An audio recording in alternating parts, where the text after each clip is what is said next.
Halo, Shalom. Uh, ini adalah pembentangan saya tentang tugasan penyampaian surat Roma pasal 11 ayat 1 sampai 12. Membahas tentang kata kunci kesusasteraan, ajaran-ajaran utama yang ditekankan dalam teks dan kontekstualisasi. Saya Manuel Akiun. Oke, latar belakang surat Roma. Penulis surat Roma adalah Paulus, dapat dilihat dalam Roma pasal 1 ayat 1. Surat Roma adalah surat yang paling panjang berbanding dengan surat yang lain. Mengandungi 16 pasal, surat yang paling teologis dan paling berpengaruh. Mungkin sebab inilah surat Roma berada di depan dalam urutan penyusunan surat-surat Paulus dalam Alkitab. Surat Roma ditulis ketika dia sedang merancang untuk mengadakan misi ke Spanyol.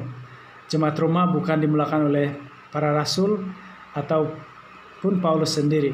Jemaat Roma tidak mengenal Paulus, sebab itu Paulus perlu memperkenalkan dirinya sebagai hamba Kristus Yesus yang dipanggil menjadi rasul dan dikuduskan untuk memberitakan Injil Allah. Roma pasal 1:1b.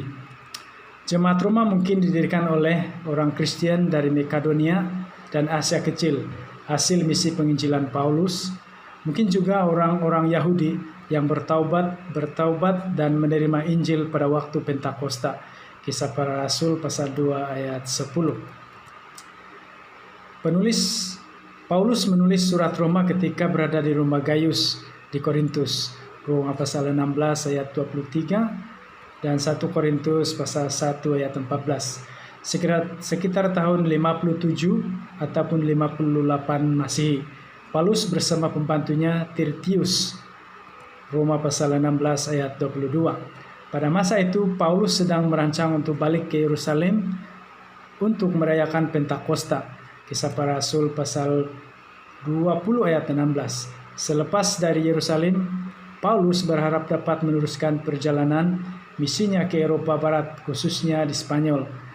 Dalam masa yang sama, dia berharap dapat singgah di Roma dan mendapat bantuan keuangan daripada jemaat Roma. Roma pasal 15 ayat 24 dan 28.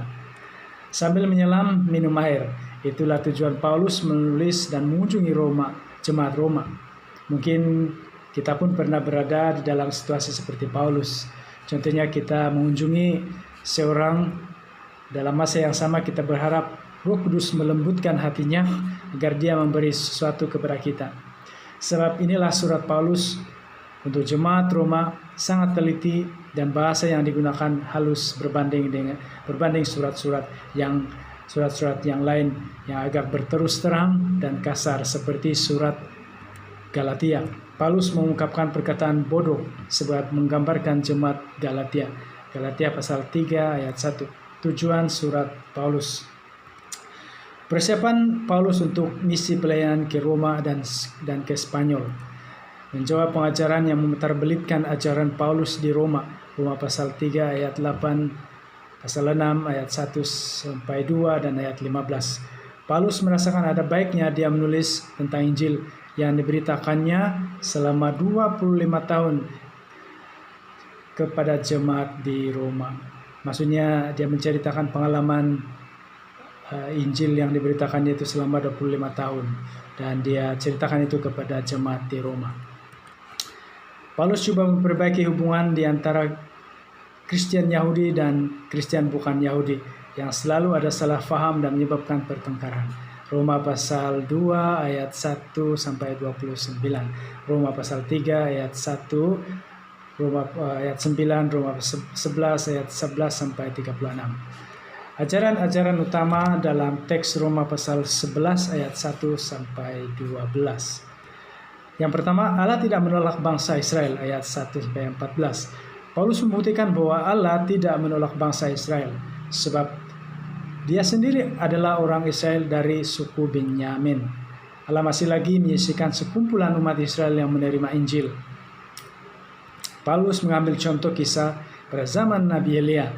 Pada masa itu Raja Israel yaitu Raja Ahab, telah membunuh semua nabi Tuhan dan telah merobohkan mezbah-mezbah untuk Tuhan.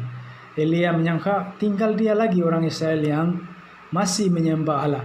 Tapi Allah masih menyisihkan 7.000 orang yang tidak pernah menyembah Baal. Allah sendiri yang menyisihkan, bukan kuasa manusia atau sebab pelayanan Elia. Yang kedua, kasih karunia, ayat 5-6. Tidak dapat tidak diteologisi kasih karunia adalah inti pengajaran Paulus pada kebanyakan suratnya.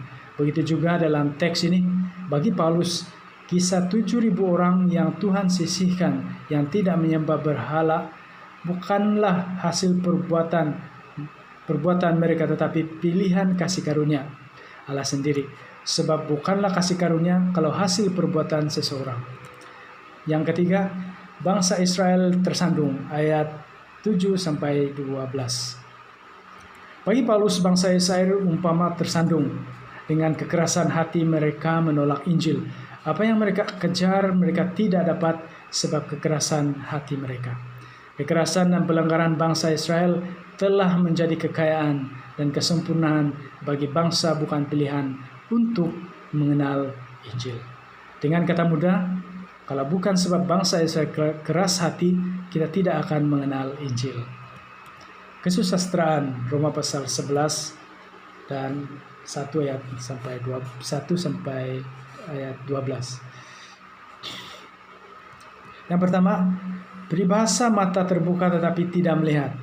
Peribahasa yang selalu digunakan dalam perjanjian lama, merujuk kepada bangsa Israel yang buta secara rohani, seperti dalam Ulangan pasal 29 ayat 4, Yesaya pasal 29 ayat 10, dan Mazmur 69 ayat 23 dan ayat 24. Tuhan Yesus sendiri pernah menggunakan peribahasa ini dalam Matius pasal 13 ayat 14. Penggunaan peribahasa penting dalam pengajaran supaya pendengar boleh berfikir dan tidak tersinggung atau marah. Paulus juga menggunakan perumpamaan ini untuk menggambarkan orang Israel yang tidak menerima Injil. Sebab mata rohani mereka tidak melihat kebenaran Injil. Tetapi dalam masa yang sama Injil telah disampaikan kepada bangsa lain karena kebanyakan bangsa Israel menolaknya. Bagi Paulus, kebutaan mata rohani bangsa Israel menjadi keuntungan kepada bangsa lain. Secara tersiratnya, Paulus mengajak bangsa lain yang ada dalam jemaat Roma tidak memandang hina bangsa Israel yang menolak Injil. Sebaliknya berterima kasih kepada mereka. Kontekstualisasi. Dalam teks ini, Paulus membawakan satu persoalan bagi menjawab persoalan jemaat di Roma dan mungkin juga kepada kita hari ini. Adakah Allah telah menolak umat pilihannya? Sekiranya Allah telah menolak mereka ini berarti Allah telah membatalkan janjinya kepada Abraham. Atau mungkin keturunan Abraham yang dimaksudkan oleh Allah bukanlah secara biologi tetapi secara rohani. Orang Yahudi sangat bangga sebab mereka adalah keturunan Abraham. Memang mereka adalah keturunan Abraham secara biologi. Yesus sendiri mengakui bahwa orang Yahudi adalah keturunan Abraham. Dapat dilihat dalam Yohanes pasal 8 ayat 37. Walaupun begitu, keturunan Abraham bukan hanya bermaksud secara biologi, tetapi melakukan seperti yang dilakukan oleh Abraham. Yohanes pasal 8 ayat 39. Tapi orang Yahudi pada masa itu tidak mendengar ajaran Yesus, malahan berusaha membunuh Yesus. Sedangkan Yesus datang daripada Allah dan mengajar kebenaran daripada Allah. Abraham setia dengan Allah, sedangkan orang Yahudi tidak mau mendengar perkataan Yesus. Bagi Yesus, keturunan Abraham, mereka yang melakukan apa yang dilakukan oleh Abraham, bukan sebaliknya. Yohanes pasal 8 ayat 40. Karena perbuatan orang Yahudi menentang Yesus dengan sendirinya, bapa mereka bukan lagi Abraham tetapi iblis. Yohanes pasal 8 ayat 44. Begitu juga dengan kita hari ini. Kalau kita mengaku sebagai orang Kristen tetapi tidak melakukan perbuatan yang dilakukan oleh Yesus dengan sendirinya, kita bukan lagi pengikut Yesus. Jelaslah bahwa menjadi keturunan Abraham bukan hanya secara biologi, tetapi mengikuti perbuatan Abraham yang beriman kepada Allah, dan bagi kita pula mendengar dan melakukan ajaran Yesus, itulah yang menjadikan kita keturunan Abraham. Persoalan kedua yang menarik untuk dibincangkan dalam ialah umat Israel yang tersisa. Paulus mengangkat kisah Nabi Elia yang melarikan diri karena takut kepada Raja Ahab yang mau membunuhnya. Kisah ini dapat kita baca dalam 1 Raja-Raja pasal 19 ayat 1 sampai 18. Setelah berada jauh daripada Raja Ahab, Elia bertemu dengan Allah dan mengadu masalahnya dan mendakwa tinggal dia seorang lagi nabi yang tidak dibunuh. Rupanya Elia tidak mengetahui bahwa Allah masih lagi menyisihkan seramai 7.000 orang yang tidak pernah menyembah Baal. Ayat 4. Bagi Paulus, inilah sisa menurut kasih karunia bagi kita orang Kristen yang menjadi minority dalam negara Malaysia, sedikit sebanyak memahami maksud ada lagi sisa. Boleh dikatakan kitalah rakyat Malaysia yang tersisa daripada majority rakyat yang tidak beriman kepada Yesus. Kita hanya membentuk lebih kurang 8 hingga 9% daripada 40 juta penduduk Malaysia atau lebih kurang 3,5 juta jumlah kita. Boleh dikatakan masih ramai. Begitu juga dengan orang Israel, walaupun kebanyakan mereka menolak Yesus, tetapi ada juga sisa yang tertinggal yang setia kepada Yesus. Ada orang yang sangat sedih apabila rakan karibnya murtad atau ada ahli keluarga yang murtad. Ya, memanglah kita sedih, tetapi Allah masih ada untuk mengawal keadaan di luar daripada pengetahuan kita. Kita sering menganggap inilah kehancuran, tiada lagi harapan. Baru-baru ini kita melihat viral beberapa buah gereja di Indonesia dirobohkan oleh pihak berkuasa sebab tidak ada keizinan atau permit untuk membina gereja di tempat tersebut. Syukur di Malaysia belum sampai ke tahap itu, ketegasan kerajaan. Kita lihat dalam viral tersebut ada yang menangis, berteriak, meraung-raung ketika bangunan gereja mereka dirobohkan. Ada yang menyeru nama Tuhan Yesus minta tolong. Sekali lagi, jangan hilang harapan. Allah akan menyediakan sisa untuk kita meneruskan kehidupan. Elia hilang harapan sebab dia menaruh kepercayaan pada fikirannya sendiri. Tetapi Allah tidak seperti yang difikirkan oleh Elia. Kehidupan umat Israel, umat Kristen hari ini pun masih bergelut dengan fikiran sendiri. Selalu membuat kesimpulan menurut penilaian sendiri. Menyebabkan kita cenderung membesar-besarkan masalah. Contohnya, ada anggota jemaat yang sudah bertahun tidak hadir kebaktian. Dengan mudah kita membuat kesimpulan bahwa orang-orang itu tidak lagi beriman. Sedangkan masa wabak COVID-19 sudah 9 minggu kita tidak beribadah di gereja. Tapi iman kita kepada Tuhan Yesus tidak pudar. Belum tentu benar seperti yang kita pikirkan. Kita mesti belajar berharap kepada pekerjaan kemahakuasaan Allah yang tidak tergapai oleh pikiran manusia dan kasih karunia-Nya. Ada orang di kampung kami, lebih kurang 25 tahun kami tidak berjumpa. Sebab mereka telah berhijrah ke daerah lain. Saya hanya mengetahui semua ahli keluarga mereka telah meninggalkan iman kepada Yesus Kristus. Saya sedikit pun tidak terfikir ada lagi ahli keluarga mereka yang masih setia, termasuk dia sendiri. Tetapi awal tahun sebelum wabak COVID-19 merebak, tiba-tiba dia balik kampung dan paling saya terkejut, dia hadir kebaktian umum hari Minggu. Selepas kebaktian selesai, saya cepat-cepat berjabat tangan dengan dia. Sebab sudah terlalu lama kami tidak berjumpa dan rasa rindu, begitulah. Saya masih ragu-ragu status imannya sebab ada juga orang kampung kami yang hadir ke gereja walaupun sudah murtad. Secara selamba saya bertanya, masih Kristen atau macam mana? Dia cakap, masih Kristen. Memang benar apa yang diperkatakan oleh Paulus. Allah masih menyisihkan baginya. Persoalan ketiga yang menarik perhatian saya yaitu tentang hati orang Israel dikeraskan. Tetapi orang-orang yang terpilih telah memperolehinya. Dan orang-orang lain telah tegar hatinya. Ayat 7. Allah membuat mereka tidur nyenyak, memberikan mata untuk tidak melihat, dan telinga untuk tidak mendengar sampai kepada hari ini. Ayat 8. Paulus mengutip kata-kata Nabi Yesaya pasal 29 ayat 10 dan kata-kata Musa dalam Ulangan 29 ayat 4. bagi menggambarkan kerasnya hati orang Israel untuk menerima Tuhan menerima ajaran Tuhan sejak zaman Musa, zaman Yesaya, dan pada zaman Yesus Kristus. Paulus menggambarkan umat Kristen seperti orang yang mengantuk dan tertidur, tidak lagi peka dengan perkataan yang mereka dengar atau lihat. Ketika Tuhan Yesus sudah mengajar dan perlihatkan tanda mukjizat, mereka masih tidak percaya, mengeraskan hati dan meraguinya, termasuk Yohanes Pembaptis sendiri. Inilah yang dipesankan Tuhan Yesus kepada pertanyaan Yohanes Pembaptis tentang dirinya.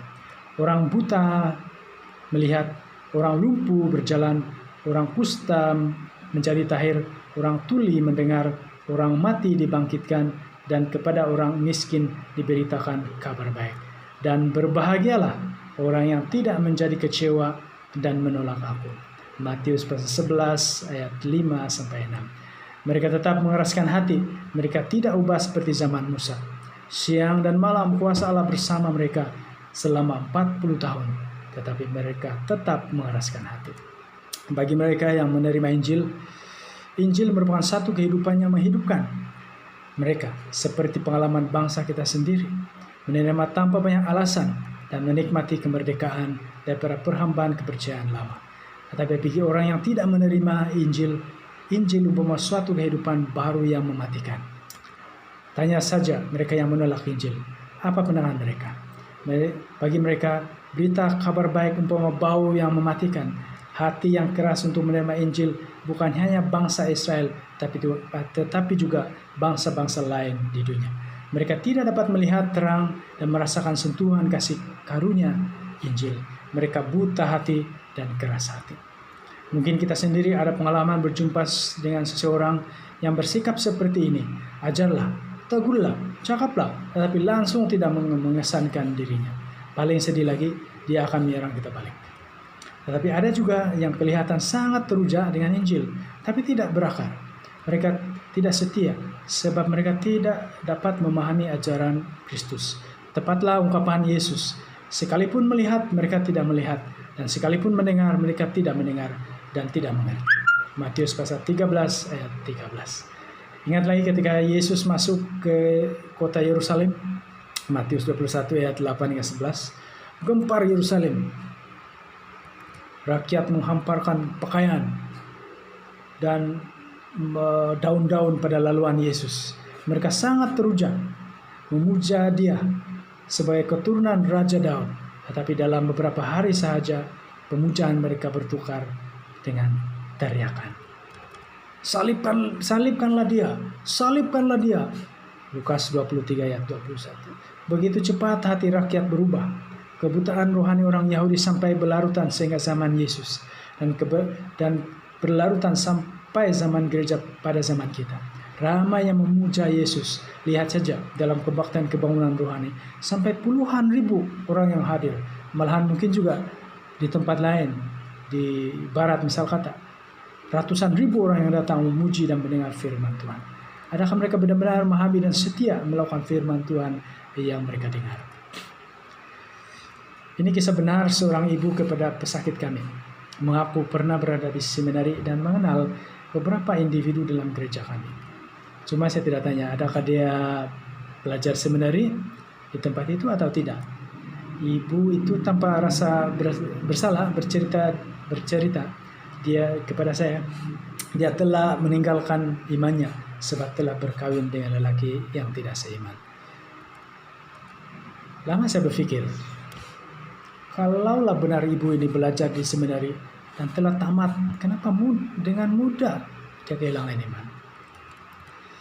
Ada juga pendeta yang sudah sekian lama melayani, boleh dikatakan antara pengasas gereja di kampung dan di gereja kami di Kudat, tiba-tiba meninggalkan imannya hanya disebabkan perselisihan dalaman gereja mereka. Memang sedih. Kenapa semua ini berlaku? Tepatlah ungkapan Nabi Yesaya, Allah membuat mereka tidur nyenyak. Yesaya 29 ayat 10.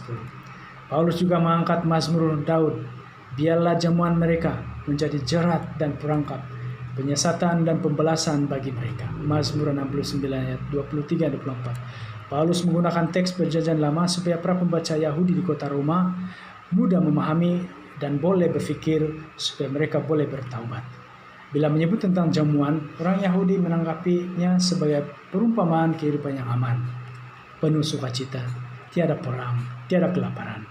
Malahan Yesus sendiri menggunakan jamuan sebagai menggambarkan kesenangan di surga bersama murid-muridnya.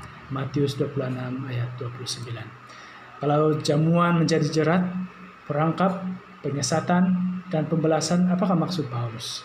Jamuan makan maksudnya ialah janji bersama Allah di surga. Sebab mereka adalah keturunan Abraham. Akan tetapi jamuan makan yang menjadi perangkap dan kutukan Allah dan mengubah makanan menjadi racun karena penolakan Injil Kristus yang disampaikan oleh Paulus. Penolakan Injil oleh bangsa Yahudi umpama hidangan pesta yang lazat bagi bangsa lain. Ayat 11. Walaupun begitu, adakah Allah membuang Yahudi? Tidak.